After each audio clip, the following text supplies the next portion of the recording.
오늘은 소망을 굳게 잡고라는 말씀의 제목을 가지고 함께 은혜를 나누고자 합니다.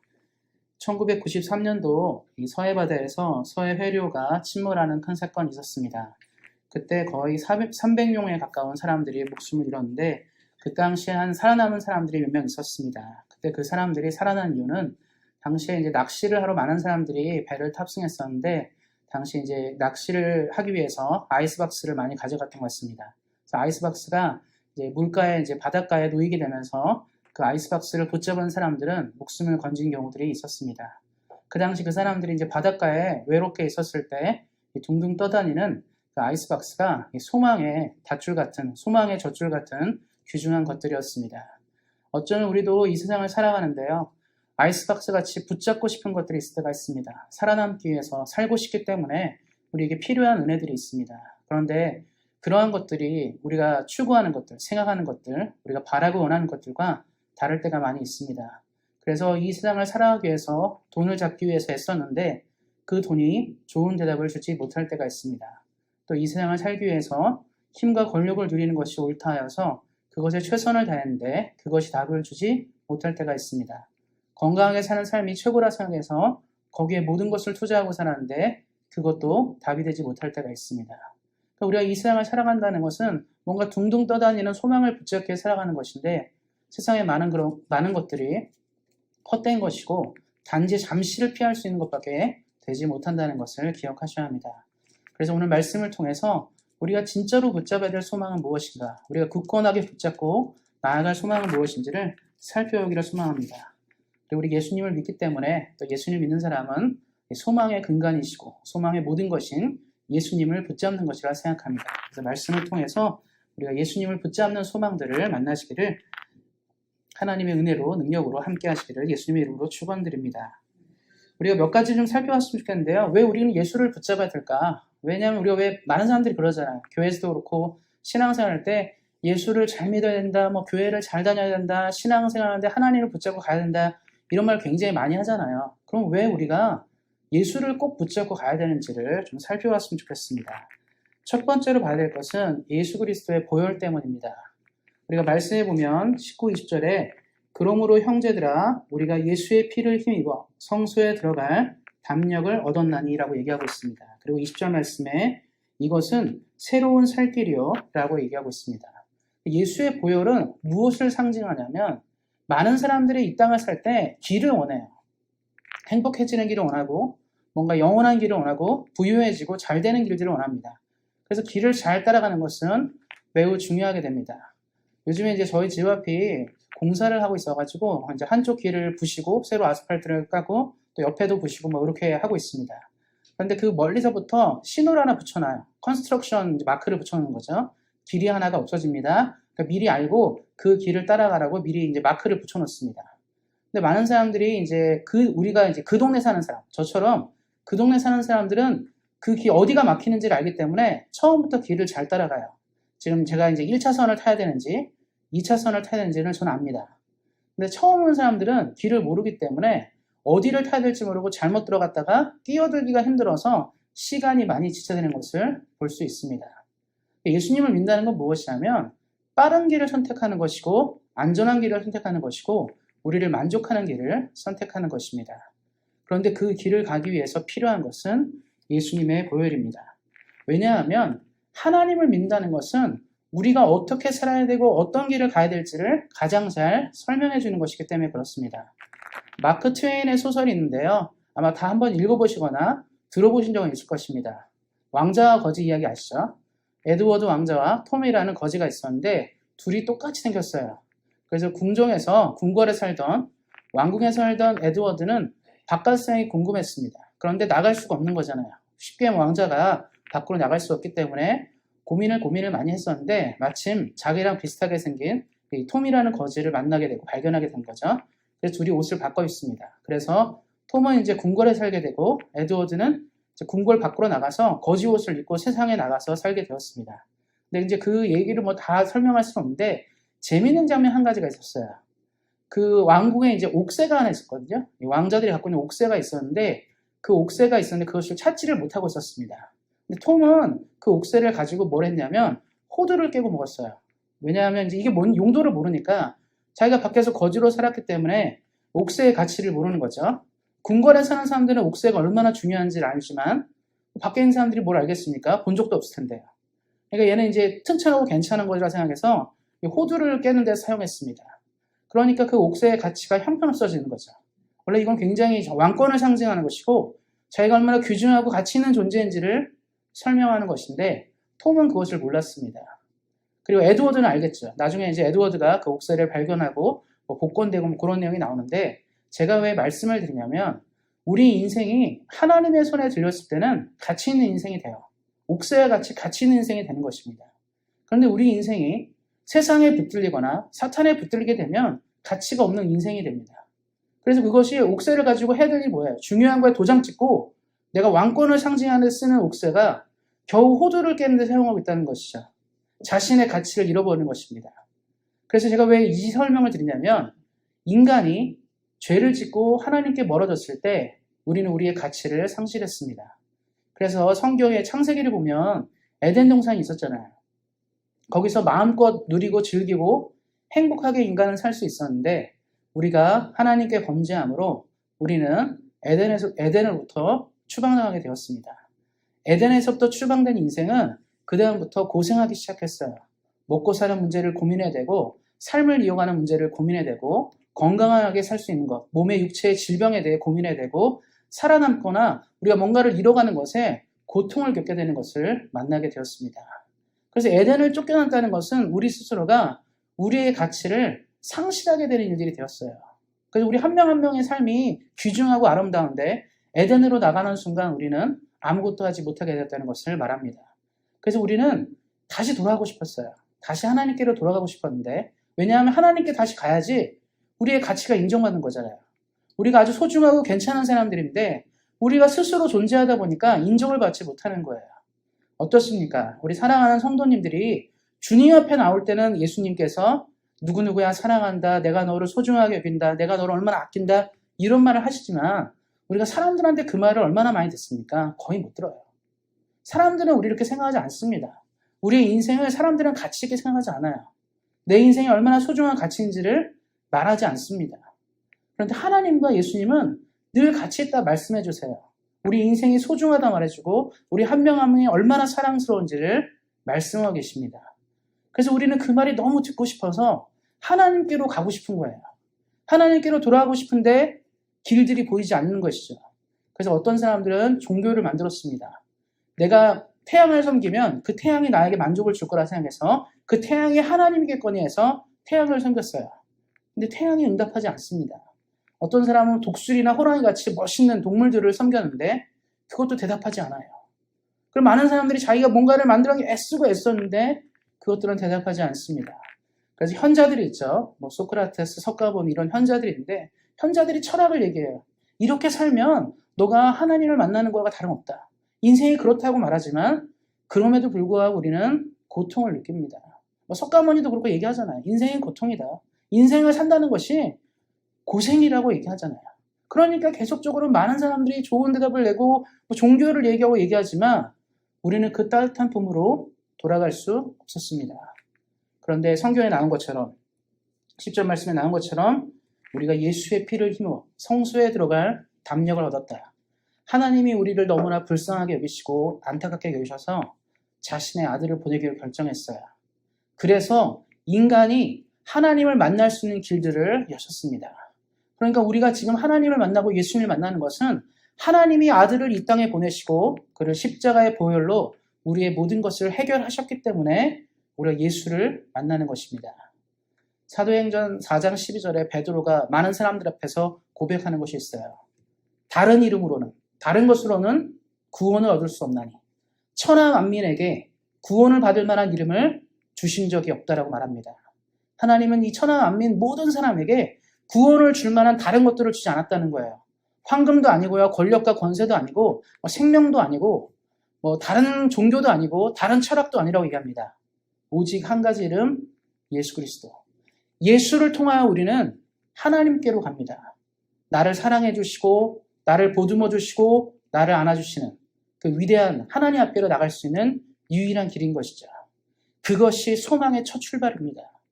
우리 사랑하는 성도님들의 삶 가운데 위로가 필요하십니까? 은혜가 필요하십니까? 다른 이름은 은혜를 줄 수 없습니다. 다른 것들은 만족을 줄 수 없어요. 우리가 매일 열어보는 통장이 우리에게 만족지 못하고요. 우리가 사랑하는 자녀들이 내게 만족을 줄 수 없습니다. 내가 늘 건강하다, 남들보다 훨씬 건강하다, 이 육체도 우리에게 만족을 줄 수 없습니다. 내가 남들보다 뛰어난 머리를 가지고 있다, 그것도 만족을 줄 수 없어요. 그런데 우리가 사랑하는 그 이름 예수 그리스도는 우리 성도님들에게 만족을 줄 수 있습니다. 우리 사랑하는 성도님의 삶을 이끌 수 있어요. 말씀에 나온 것처럼 하나님께로 나아갈 담력과 힘을 주는 큰 소망과 은혜입니다. 그래서 우리 사랑하는 성도님들이 오직 한 길, 예수 그리스도, 우리에게 열려진 오직 한 길, 그 위대한 길 예수 그리스도를 보혈과 함께 만나시기를 예수님의 이름으로 축원드립니다. 그리고 두 번째로 얘기하고 있는 것은 이 대제사장 예수 그리스도에 대한 얘기를 하고 있습니다. 그래서 21절에 또 하나님을 집에 다스리는 큰 제사장이 있다라고 얘기하면서 우리가 소망을 붙들어야 되는 이유 한 가지, 또 대제사장 예수를 얘기하고 있습니다. 이게 왜 중요하냐면 이 구절이 굉장히 중요한데요. 이 구절은 대속죄일과 연결되어 있습니다. 유대인의 명절 중에 욤키푸르라고 해서 9월, 10월경에 있는 아주 최대 명절이 있습니다. 유대인 최대 명절이 바로 욤키푸르인데요. 이 욤키푸르는 한국말로 말하면 대속죄일입니다. 성경에 이제 나온 대속죄일은 무엇이냐면 대제사장이 1년에 한 번 하나님의 은혜와 은총을 입고 성소가 있는데 성소가 두 개로 나눠져 있습니다. 그냥 성소가 있고 지성소인데 지성소로 들어가는 유일한 날이에요. 이 지성소에는 하나님이 특별히 내가 그 지성소에 임재하겠다고 말한 장소입니다. 아주 거룩하고 거룩해서 영어로 말하면 홀리 오브 홀리예요. 거룩한 중에 가장 거룩한 장소라는 뜻입니다. 그래서 인간 중에서 대제사장도 1년에 한 번밖에 못 들어가요. 그리고 우리 같은 평민들 있죠. 당시로 치면 우리 같은 평민들은 아예 가지도 못합니다. 제사장도 못 들어가요. 대제사장만 1년에 단 한 차례 들어가는 아주 거룩한 곳입니다. 그런데 지금 왜 이 말씀을 드리냐면 대제사장 예수님께서 그 욤키푸르에만 들어가는 대속죄에만 들어가는 그 거룩하고 거룩한 그 장소에 우리를 인도하는다는 뜻입니다. 왜 이게 왜 중요하냐면 우리 이런 말 있죠. 좋고 행복한 일이 계속될 때 뭐라고 하죠? 야, 날마다 생일 같다. 그런 말 하잖아요. 우리가 좋은 일이 자꾸 있으면 매일매일이 생일 같다고 얘기합니다. 사람들이 왜 매일매일 생일 같다고 얘기하죠? 생일은 제일 좋은 날이잖아요. 사람들이 나를 다 주목해 주는 날이에요. 내게 선물도 주고 카드도 주고 축하한다 말해주는 날이잖아요. 그래서 우리는 생일을 좋아합니다. 여러 가지 날이 있죠. 크리스마스도 있고 뭐도 있고 다 얘기하지만 사람들이 제일 기다리는 날이 언제죠? 생일이에요. 크리스마스 때는 다 같이 모여서 하지만 생일에는 나한테만 해주잖아요. 그래서 우리가 기쁘고 좋은 일 있을 때 뭐라고 하죠? 매일매일이 생일 같다. 오늘 너무 생일 같은 날이다. 이렇게 얘기합니다. 그런데 이 대속죄일은 1년에 한 번 대제사장이 들어가는 날이라 말씀드렸죠. 예수님 때문에 우리 모든 사람이 매일매일 예수를 만나는 겁니다. 우리가 볼 때 난 맨날 예수 만나고 있는데 기도하고 있는데 예배드리고 있는데 이게 무슨 그런가 하겠지만 구약시대의 성도들은요. 하나님을 만나지를 못해요. 대제사장을 만나기 때문에 대제사장이 지성소에 들어갔다 와서 하나님이 오늘 우리 이렇게 말씀하셨다 얘기하면 그걸로 은혜를 받았어요. 그러니까 직접 만나지 못하는 거죠. 그래서 우리가 항상 이 대제사장을 보면서 부러운 거예요. 저 사람은 매일 하나님을 만났는데 그래도 1년에 한 번씩 만나잖아요. 하나님을 만나고 하나님의 음성을 듣는데 너무 부럽고 부러운 것이죠. 예수님 뭐라고 말씀하십니까? 큰 대제사장 예수님께서 우리에게 매일매일의 욤키푸르를 허락하신다는 거예요. 그러니까 우리 성도님들이 힘들고 어려울 때 기도하시면 그 자리가 바로 예수님을 만나는 하나님의 지성소로 들어가는 그 시간들을 허락하신다는 겁니다. 구약시대에 대제사장에게만 허락한 그 홀리 오브 홀리, 거룩한 지성소에 우리는 매일 들어갈 수 있는 특권이 생기는 것이죠. 그래서 우리 성도님들이 사실 예수를 믿는 즐거움은 뭐냐면 매일매일 예수님을 만나는 즐거움인 건데요. 어떻습니까? 그렇지 않죠. 너무 쉽게 만날 수 있다 생각하니까 값어치가 많이 떨어진 거예요. 그런데 그렇지 않습니다. 이거는요. 만약에 우리는 요즘 시대를 사니까 우리가 만약에 구약 시대를 사는 사람에게 얘기를 해요. 나는 어제도 예수님 만났어. 오늘 성경을 보면서 예수님 만났다고 말하면 구약 시대의 사람들은 부러운 거예요. 야, 어떻게 너는 예수님, 하나님을 매일매일 만나냐? 우리는 1년에 한 번도 못 만나는 하나님을 너는 매일매일 만나다니. 그게 제일 부러울 거예요. 신앙을 갖고 있는 공동체가 가장 부러운 건 딱 한 가지입니다. 하나님을 만나는 공동체가 부러운 거예요. 어떻습니까? 우리가 교회 굉장히 많죠. 토론토에도 교회가 많이 있고 한국에도 그렇고 전 세계적으로 교회가 엄청 많습니다. 좋은 교회의 기준은 무엇일까요? 내가 다니고 싶은 교회의 기준은 무엇일까요?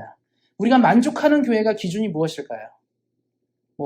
어린이부터 작년까지 모든 부서가 잘 돼 있고 성도들도 많이 있고 뭔가 프로그램과 행사를 기획하면 잘 돌아가고 뭔가 북적북적되고 뭔가 하면 뭔가 박진감이 넘치고 이런 교회일까요?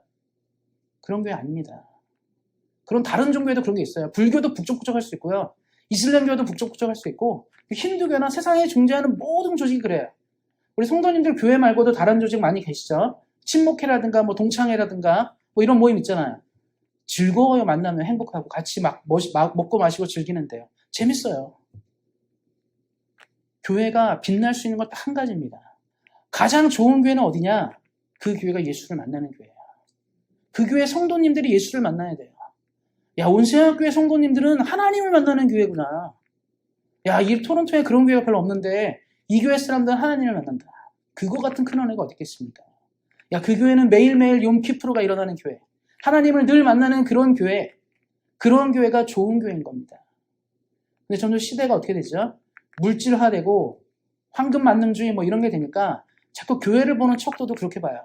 규모, 건물, 돈 이런 걸로 보는 것이죠. 근데 어떻습니까? 왜 자꾸 큰 교회는 많아지고요. 돈이 많은 교회도 많고 능력 있는 교회가 참 많아지는데 왜 세상 사람들의 희망을 보지 못할까요? 왜 세상의 사람들은 교회를 향해서 소망과 희망을 발견하지 못할까요? 우리 이해가 안 가지 않지 않습니까? 더 좋아지는데요. 더 최고가 되는데 더 훌륭해지는데 사람들은 교회의 희망을 보지 못합니다. 사람들이 바라는 거 보고 싶은 게 한 가지거든요. 와, 저기 교회는 예수를 만나는 교회, 하나님을 만나는 교회, 그 사실로 감격하고 싶은데 그러지 못하다는 거예요. 그러다 보니까 어떻습니까? 교회가 돈이 많고 규모가 많고 건물이 아무리 많다 하들 세상에 더 많은 사람들보다는 대단하지 않은 거죠. 더 즐겁고 재밌는 게 많은 겁니다. 그래서 사람들이 교회를 보면서 그 정도는 우리도 할 수 있어. 너네가 그렇게 즐거워하는 건 나도 할 수 있어 라고 얘기하는 것이지만 우리는 세상에게 말할 수 있어야 돼요. 너네가 즐거워하는 그런 것들이 너에겐 있을지 모르겠지만 우리는 오늘도 하나님을 만난다. 우리는 오늘도 예수님을 만난다. 이것이 필요합니다. 그래서 이 말씀이 나온 것처럼 대제사장 예수 그리스도가 우리에게 있다 이 말은 우리가 붙잡을 소망이 여기에 있다. 우리가 붙잡을 은혜가 지금 여기에 있다를 선포하는 것입니다. 세상에 많은 사람들이 붙잡는 것이 아닌 살아계신 하나님의 아들 예수로 말미암아 오늘도 우리는 행복하다라고 외칠 수 있는 그 은혜가 여기에 있는 것입니다. 그래서 우리 사랑하는 성도님들이 이것들을 기억하시고 우리의 소망을 주시는 대제사장 예수 그리스도가 우리 안에 있음을 기억하시고 믿음으로 은혜로 늘 승리하시기를 예수님의 이름으로 축원드립니다. 그리고 마지막으로 중요한 것 중에 하나는 23절 말씀인데요. 이런 말이 있습니다. 23절의 마지막 말씀인데 또 약속하신 이는 미쁘시니 우리가 믿는 도리의 소망을 움직이지 말며 굳게 잡고로 얘기하고 있습니다. 사람들이 가장 힘든 것은 제가 지난번에도 말씀드렸지만 누굴 믿는 거예요. 저 사람이 믿을 만하냐 괜찮냐 이거에 대한 고민들이 있습니다. 왜냐하면 우리가 믿는 사람에게도 뒤통수를 참 많이 맞고 또 우리가 믿을 것이 별로 없습니다. 사실 참 어렵습니다. 그래서 우리가 약속을 한다 이럴 때 깨진다라는 개념들을 또 많이 갖고 있어요. 예전에 이제 전쟁 2차 대전 때 히틀러가 서유럽을 다 정복하면서 그 전에 한 일이 하나 있었습니다. 소련에 이제 스탈린을 만났어요.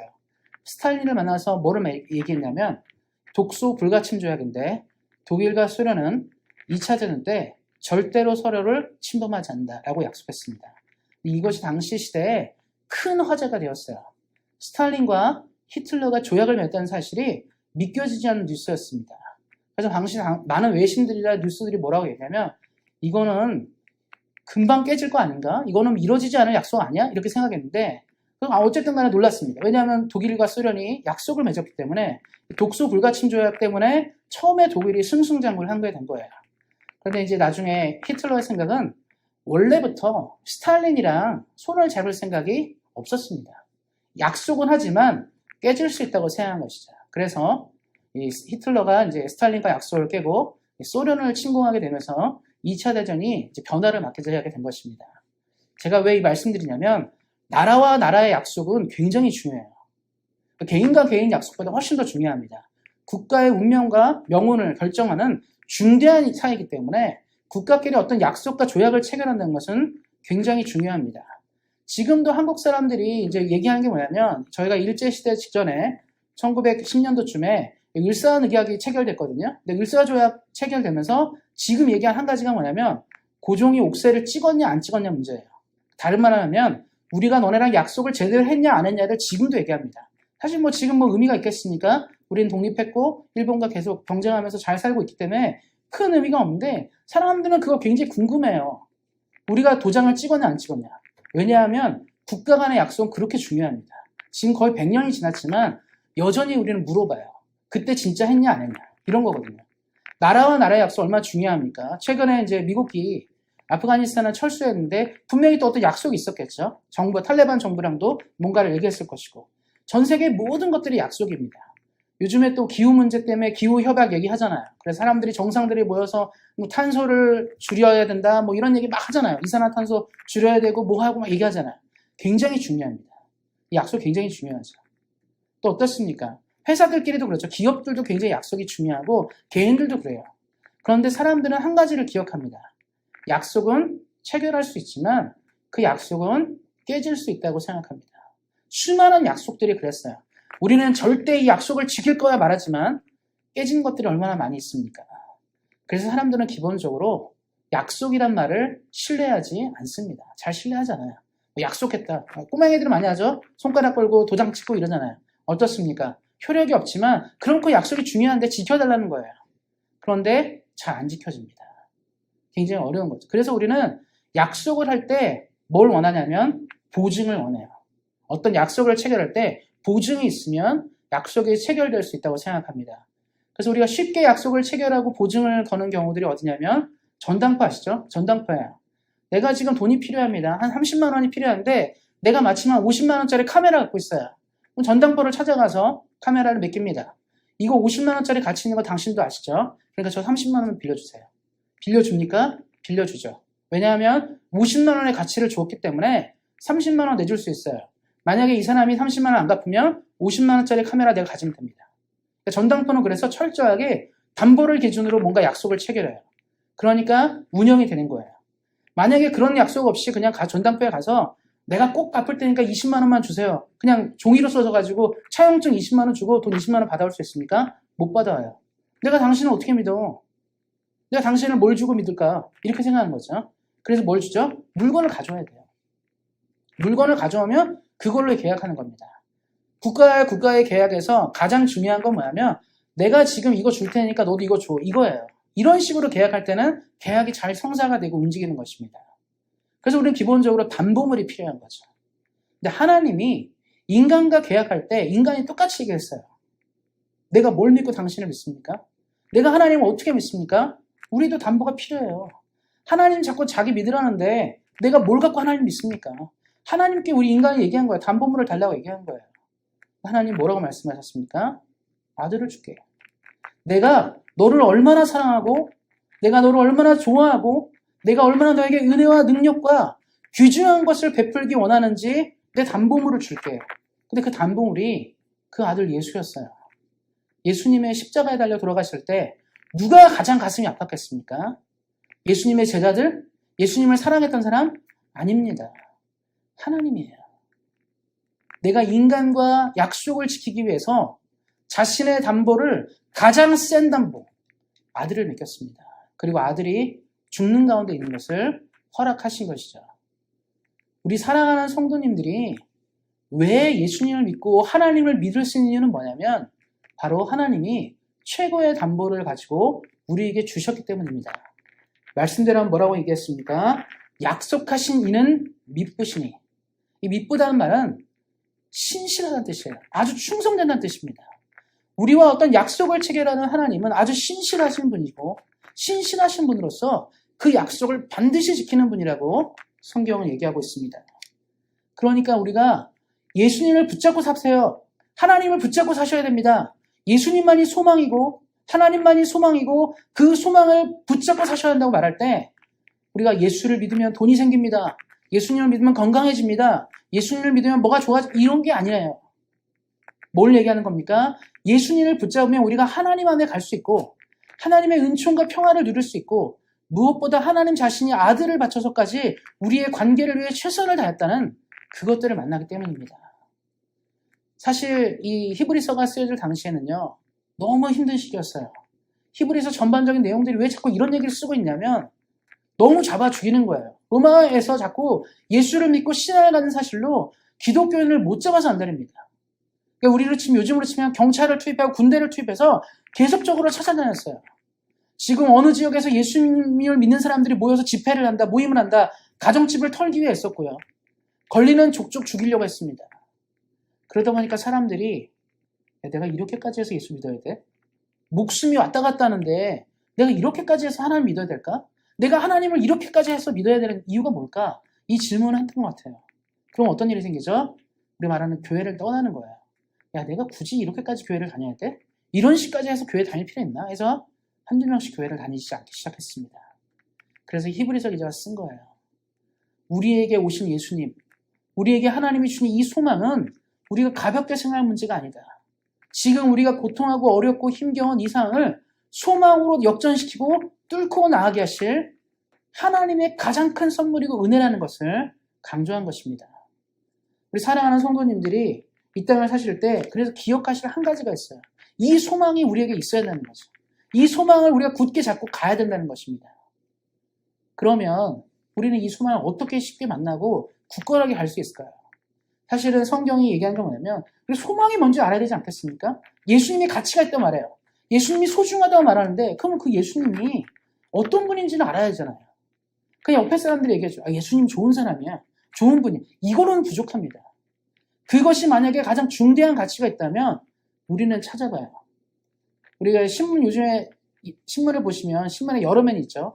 정치, 경제, 사회면인데 요즘 같은 경우는 이제 경제면에 뭐 주식이라든가 이런 동향들이 나옵니다. 그렇잖아요. 우리가 누가 얘기를 해줘요. 어떤 주식이 괜찮고 어디에 투자하는 게 좋다고 얘기합니다. 그것만 듣고 투자하면 바보예요. 어떻게 하죠? 공부하셔야죠. 지금 어떤 주식이 유명한지 경제 전문지, 경제신문 이런 거 구독하셔야 돼요. 읽어봐야죠. 지금 최대 트렌드가 뭔지를 봐야 되지 않겠습니까? 그래야 돼. 공부하는 거죠. 그래야 투자할 수 있는 거예요. 돈 버는 일도 공부하셔야 합니다. 우리 취직하잖아요. 젊은이들 취직하고 학교 가는데 공부해야 돼요. 난 박사님이 되고 싶어. 난 뭐가 되고 싶어 할 때 그 공부 안 하고 어떻게 학교를 들어가서 박사 됩니까? 공부해야죠. 이 세상에 유한하고 짧은 것들을 위해서도 우리 공부하고 투자합니다. 애써야 되니까요. 그런데 예수님을 위한 투자는 얼마큼 하십니까? 우리 말씀을 읽고 있습니까? 예배를 드리고 있습니까? 이 투자가 필요해요. 그래야지 살아가죠. 소망을 잡으려면 투자하셔야 되잖아요. 하나님이 중요하다고 말하지만 그 하나님이 누군지도 모르는데 내가 어떻게 하나님과 함께 살아갑니까? 그래서 하나님을 아셔야 돼요. 말씀을 매일 읽으시고 기도하시고 예배를 드리시는 그 삶을 회복하셔야 합니다. 그리고 또 한 가지는 뭐냐면 우리가 이렇게 배웠잖아요. 그 배운 것들이 우리 지식으로 쌓여집니다. 사실 우리 많은 교회 성도님들 오랫동안 신앙생활 하셨기 때문에 창세기부터 요한계시록까지 수많은 내용들을 어떤 본문은 수십 번, 수백 번도 들었던 본문이 있을지 모르겠습니다. 그러다 보니까 우리가 아는 게 많잖아요. 문제는 뭡니까? 아는 것을 가슴으로 내려야 돼요. 삶을 실현하기 위해서는 지식이 머리에서만 멈추게 되면 우리는 아무것도 할 수 없습니다. 그래서 우리가 이 지식이 삶으로 움직이는 이 가슴으로 내려온 일들이 있어야 돼요. 이웃을 사랑해라. 우리 수많이 듣지 않습니까? 예수님이 사랑하시니까. 고통하고 힘들 때 기도하라. 우리 굉장히 많이 들어요. 뭐뭐 할 때 뭐 해라 많이 듣습니다. 근데 이상하죠. 잘 안 떨어져요. 사랑하기 힘들고 기도가 잘 안 되고 나가지 않습니다. 몰라서 못 믿는 게 아니라 아는데 가슴에서 움직이진 않는 거예요. 가슴이 뛰면요. 뭐든지 하게 됩니다. 심장이 뛰면 뭐든지 하게 돼요. 그 일들을 위해서 애쓰는 거죠. 남자와 여자가 처음에 만났어요. 선을 보거나 뭐 미팅을 했는데 소개팅을 했는데 남자가 여자를 딱 봤는데 첫눈에 너무 반했어요. 너무 괜찮은 거예요. 저렇게 예쁜 사람이 없어요. 세상에 이렇게 예쁜 여자가 없다 생각하니까 어떡하죠? 그때부터 심장이 뛰는 거예요. 어떻게 하면 이 여자를 계속 만날 수 있지? 어떻게 하면 이 여자가 기뻐하는 걸 살 수 있을까? 어떻게 하면 이 여자랑 평생을 살 수 있을까? 어떻게 하면 내가 이 사람이 이걸 생각하는 거예요. 심장이 뛰잖아요. 예수님을 믿는 사람은 예수님을 믿는 그 심장에 뛰셔야 돼요. 내가 예수님을 위해서 뭘 할 수 있지? 예수님이 내게 원하는 게 무엇일까? 예수님과 함께 이루어갈 수 있는 게 뭘까를 고민하셔야 되는 거죠. 근데 우리가 그 심장에 멈추니까 교회도 약하고 세상에 나가서 우리가 믿음으로도 살지 못하고 그런 일들이 생기는 것입니다. 그래서 성경이 얘기하는 것, 오늘 말씀에 처음에 나온 것처럼 그러므로 형제들아 우리가 예수의 피를 힘입어. 우리 사랑하는 성도님들이 똑같이 얘기하는 거예요. 사랑하는 온생활교회 성도님들, 오늘도 예수의 피를 힘입어 주님과 함께 살아가시고 예수님과 함께 살아가시고 이 험하고 힘든 이 세상에서 믿음으로 승리하시라고 성경은 오늘도 외치는 것입니다. 이것들을 기억하시고 우리 사랑하는 성도님들이 이 소망을 따라 언제나 승리하시고 소망을 굳게 잡고 이 세상에서 승리하시기를 예수님의 이름으로 축원드립니다.